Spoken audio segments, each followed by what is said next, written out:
Essentially, I must say you lack endurance. How much do you think I've been putting up with having a lazy wife? That's exactly my line. Hey, don't argue back every time. Don't blame me. It's over. I've reached my limit of patience. I'm sick of your lack of perseverance. If you can't stand it anymore, then leave. Let's get divorced. He threw the divorce papers on the dirty table. So, there was really no need to fight. With just one piece of paper, I can be free from this life. My name is Courtney. It has been a year since I married Jeff. The happy married life I dreamed of before marriage was then falling apart. What's for dinner tonight? My husband came home without a greeting, silently unlocked the door, and entered the living room with his presumptuous, heavy footsteps. He threw his roughly handled bag on the sofa and heavily sat down. Then, he took off his socks and stuffed them into the gap of the sofa. Nonsense. What in the world is this strange habit? It would make the sofa smell. Hey, I'm asking what's for dinner. Those socks. Huh? Don't stuff your socks in the gap. Oh, right. But if it bothers you, you can clean it up yourself, right? I got angry every time with him. He was good at increasing my stress. So, what's for dinner? Oh, and stop scattering things on the floor. I always tell you that. My husband pointed at a single receipt on the floor. I don't remember dropping it, but when I leaned over to pick it up, my husband sneered. I really don't understand leaving things on the floor. It shows how messy you are. I stopped reaching for it. Can I ask a question? Yeah, what? My husband made an obviously annoyed face. But I didn't care. What's the difference between leaving things on the floor and leaving used socks in the gap of the sofa? What's the difference between the floor and the sofa? Why is it wrong to leave things on the floor but okay for the sofa? It's the same action of leaving things, so why do you say they're different? What? Don't shift the blame to me. I'm not blaming you, just questioning. And according to your philosophy, the person who notices should deal with it. You found the receipt, right? So, why don't you pick it up? That's... Also, it's your turn to cook tonight. Why are you asking me about the dinner menu? Hey, I've been wondering since we got married, are you really Jeff? You said we would share household chores before we got married, didn't you?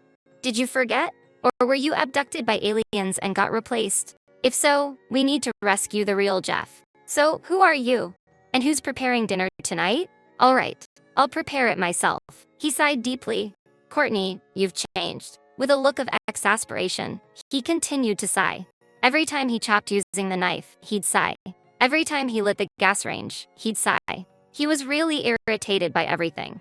Hey, where's the small pot? His new strategy, as I ignored his continuous sighs, was to keep asking where everything was. It's in the cabinet under the gas range. Where are the carrots? In the fridge, in the middle of the vegetable compartment. Where are the onions? Next to the carrots. Where's the oil?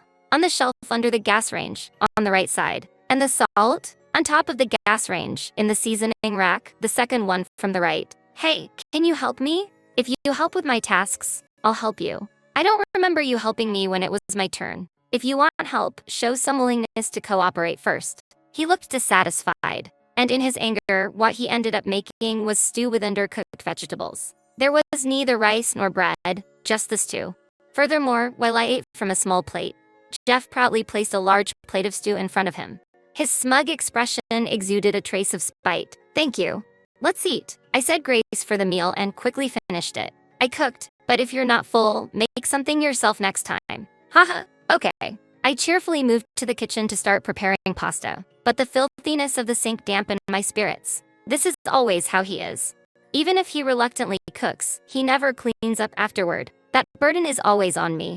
With renewed determination, I quickly finished cooking and ate in front of Jeff. It took me about 10 minutes to cook. Jeff's stew remained untouched. In the silence, after finishing my meal and returning from the bathroom, I saw Jeff picking garlic slices from the plate I had washed.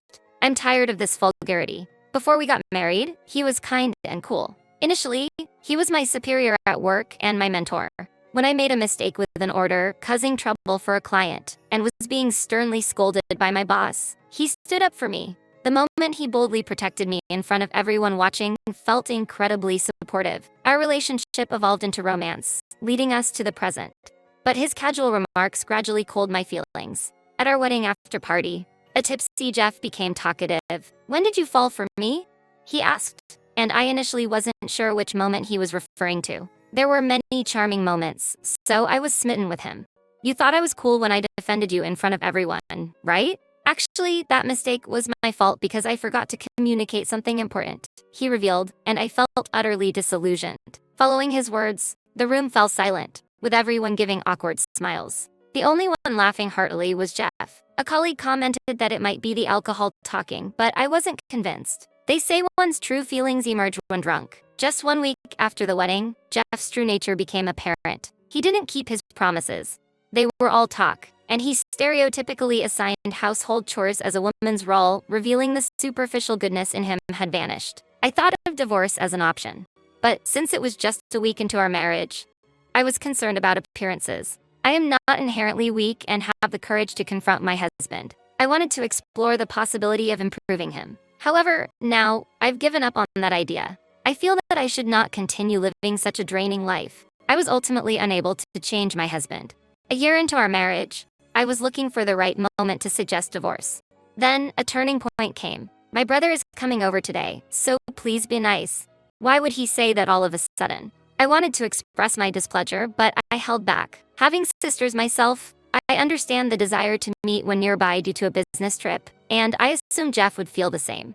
All right, when is he coming? Probably around 3 p.m. You mean today, in the afternoon? Yes, that's right. Okay, got it. It must mean he's finishing work a bit early. I didn't think much more about the odd feeling I had. However, just after 3 p.m. that day, Jeff appeared at my workplace, looking flustered. Why are you here? Huh? Why? What about your brother? He called to say he couldn't get into the house.